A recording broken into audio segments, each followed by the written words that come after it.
امی بھائی تو یہ حاسدین کے حسد سے یہ کہہ رہے تھے کہ مجھے کوئی ایسا وظیفہ ارشاد فرما دیں کہ میں دشمنوں کے شر سے محفوظ رہوں، نقصانات سے محفوظ رہوں، کیا وظیفہ یہ پڑھیں؟ اللہ ان کو محفوظ فرمائے، اور جو ہے وہ ہر ذی نعمت جو ہے وہ حسد کیا جاتا ہے. جی تو سورہ فلق سورہ ناس کی بھی تلاوت کرتے ہیں. ایک دعا جو نبی کریم صلی اللہ علیہ وسلم نے جو ہے وہ بیان فرمائی ہے. حضرت قیس عبداللہ بن قیس رضی اللہ تعالیٰ اس کے راوی ہیں کہ حضور علیہ الصلوۃ والسلام کو جب کسی قوم سے خطرہ ہوتا تو آپ ایک دعا پڑھا کرتے تھے، اور یہ دعا کو ہر ایک اپنا معمول بنائے. صحیح. جتنے بھی ہیں مدنی چینل کے ناظرین فیس بک پر اور یوٹیوب پر ہمیں دیکھ رہے ہیں یا دیکھیں گے، وہ اس دعا کو روزانہ اپنی دعا کے اندر جو ہے وہ شامل کر لیں. اللہم انا نجعلک فی نحورہم ونعوذ بک من شرورہم. اللہم انا نجعلک فی نحورہم ونعوذ بک من شرورہم. 3 مرتبہ آپ یہ پڑھیں انشاءاللہ. ترجمہ کیا ہے؟ اے اللہ پاک، ان کے مقابلے میں یعنی دشمنوں کے مقابلے ہم تجھے لاتے ہیں اور ان کے شر اور فساد سے تیری پناہ میں آتے ہیں. سبحان اللہ. جو اللہ کی پناہ میں آ گیا انشاءاللہ حاسد اس کا کچھ بگاڑ نہیں سکیں گے. یہ حدیث پر کی جو دعا ہے وہ اس کو ضرور یاد کر لیں، ورنہ اس کو جو ہے وہ آپ اپنے موبائل میں سیو کر لیں اور دیکھ کر بھی پڑھ سکتے ہیں آپ اس کو. کچھ ہی دنوں میں آپ کو یہ یاد ہو جائے گی انشاءاللہ. آئیے تو وہ جوڑوں کے درد کے حوالے سے کیا ارشاد فرمائیں گے؟ اپنا بھی بتایا تھا ذیشان بھائی نے، اپنی فیملی کا بھی بتایا تھا کہ جوڑوں میں درد، جسم میں درد، اس طرح کی ہڈیوں کے امراض میں مبتلا ہیں. اللہ تعالیٰ انہیں مکمل صحت یابی عطا فرمائے. اور یہ اب پہلے یہ درد ہم بوڑھوں میں سنتے تھے، جی اب جوانوں میں ہوتا جا رہا ہے. جناب 30 سال 35 سال کی عمر ہے بالکل، اور جناب پاؤں میں درد ہو رہا ہے. بعض اوقات تو ایسے ہیں کہ تراویح میں کھڑا نہیں ہوا جاتا. بالکل بالکل. تو اللہ تعالیٰ سب کو صحت عطا فرمائے. یہ ملاوٹ والی خوراک اور پولوشن والی زندگی ہماری، اس کے ساتھ ساتھ بے احتیاطیاں اور چیزوں کا بے تحاشا کھاتے رہنا، یہ بھی اس کا ایک سبب بن سکتا ہے. اب میں چند باتیں اس میں بہت کارآمد بیان کر رہا ہوں کیونکہ یہ پرانی بیماری ہیں. ہڈیوں کے جو ملنے کے مقام ہیں اس کو جوڑ کہتے ہیں، اور انسانی جسم میں 206 جوڑ ہیں، 206 جو ایک دوسرے سے منسلک ہیں، اور یہ جوڑوں کے ذریعے ان ہڈیوں سے مل کر ہی ہمارا جسم کا ڈھانچہ جو ہے وہ کیوں سمجھ لیں وجود میں ہے.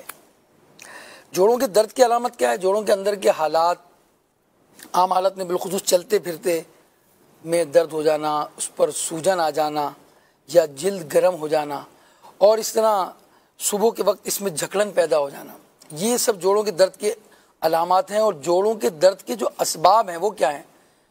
یہ ایک سبب اس کا جو ہے غلط انداز سے بیٹھنا، یعنی رہن سہن غلط ہونا.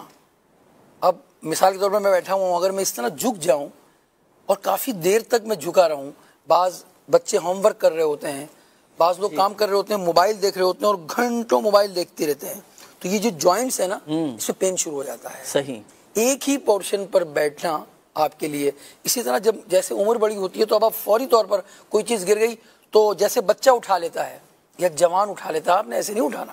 کوئی چیز گر گئی تو آپ نے اپنے آپ کو سنبھالنا ہے اور قریب سے جا کر اس کو اٹھانا ہے. بہت زیادہ آپ کو اگر پین ہوتا ہے تو پھر جھکنے سے بھی آپ جو ہے اپنے آپ کو بچائیں.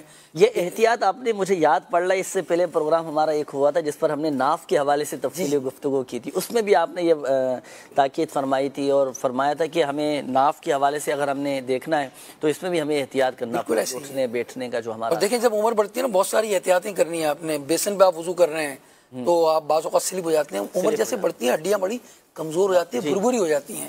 تو ان باتوں کا غلط انداز سے بیٹھنا، رہن سہن اس طرح کرنا، وٹامن ڈی کی کمی ہونا، یہ بھی درد ہونے کا سبب ہے.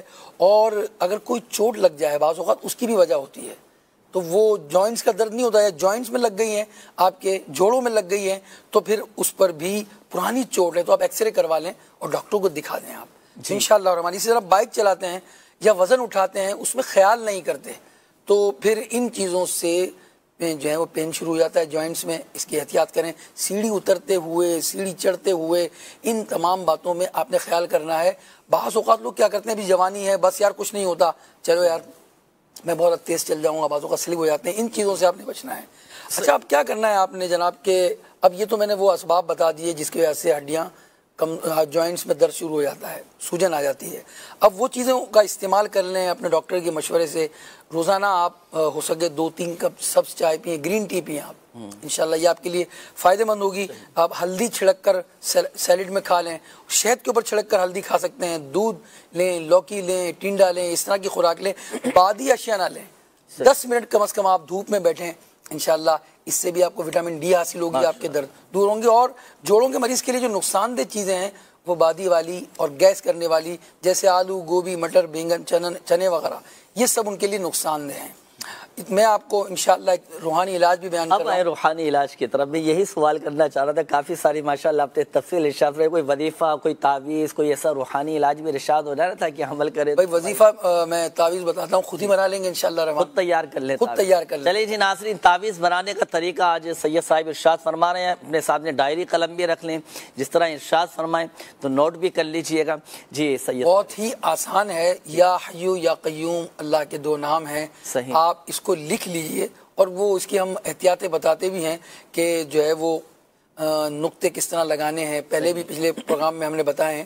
تو وہ آپ نے 7-8-6 ٹائمز آپ نے اس کو ایک پیپر پر لکھ لیں. اگر ایک پیپر پر نہیں آتا تو اسی پیپر کی بیک سائڈ پر بھی آپ لکھ سکتے ہیں, اور اس کا تعویذ بنا لیں اور اس کو بازو میں پہن لیں موم جمع کر کے. ٹھیک ہے.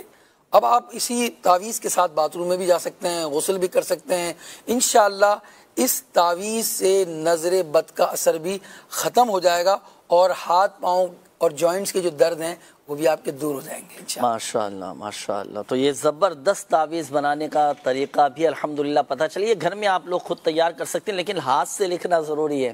ایسا نہیں ہو سکتا کہ آپ نے لکھ لیا, لکھ کر جو ہے اس کی فوٹو اسٹیٹ کروائی, دوسروں کو بھی تقسیم کر. بھائی والدہ کی عمر بڑی ہے تو ان کو بھی فوٹو اسٹیٹ کروا کے دے دیا, والد کو بھی دے دیا. نہیں, ہاتھ سے لکھنا ضروری ہے. اور جو احتیاطیں شاہ صاحب نے ارشاد فرمائی ان احتیاطوں کو بھی پیش